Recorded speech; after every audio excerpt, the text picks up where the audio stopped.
Um, I appreciate the need and the desire and the passion people have for the Vision Zero, as it's called, and the potential of a 30K or a 50K zone.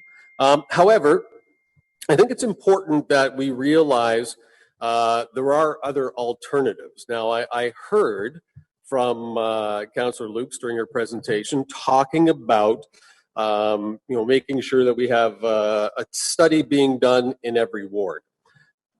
This issue is going to impact residents, and it's going to create some division, and we know that already.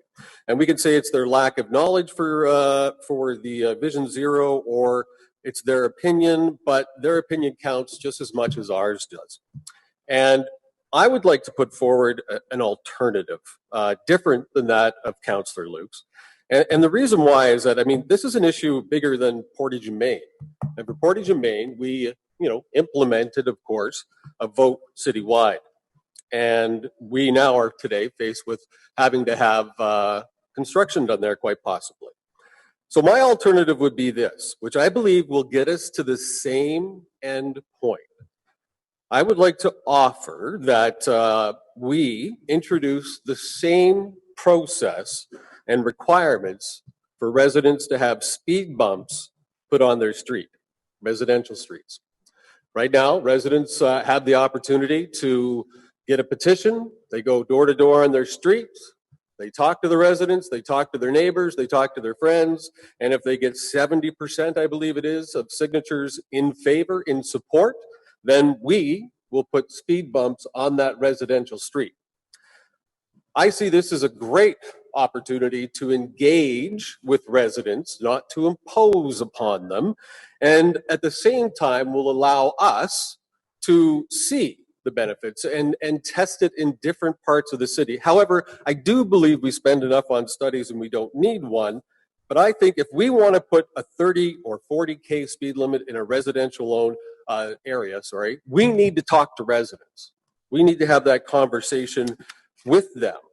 And I think that this is an alternative that is reasonable.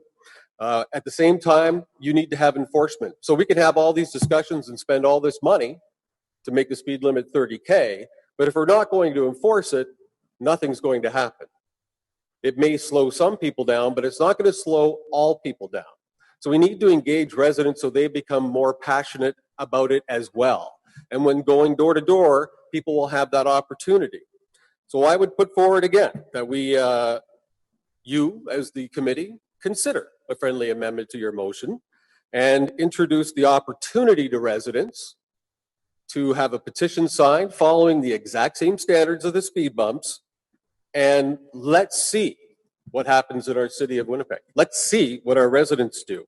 At the same time, I would prefer we talk to the province about adjusting the traffic act for speeding and set the penalties higher at 5 kilometers over the speed.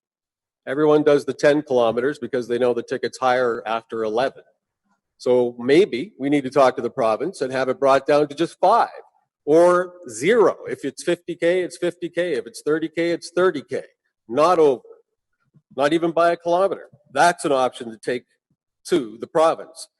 And really, I do believe in this as being as an alternative that's reasonable, because it's my job to represent the people that elected me, the people that I work for, and not to impose a will upon them, the will of another upon them.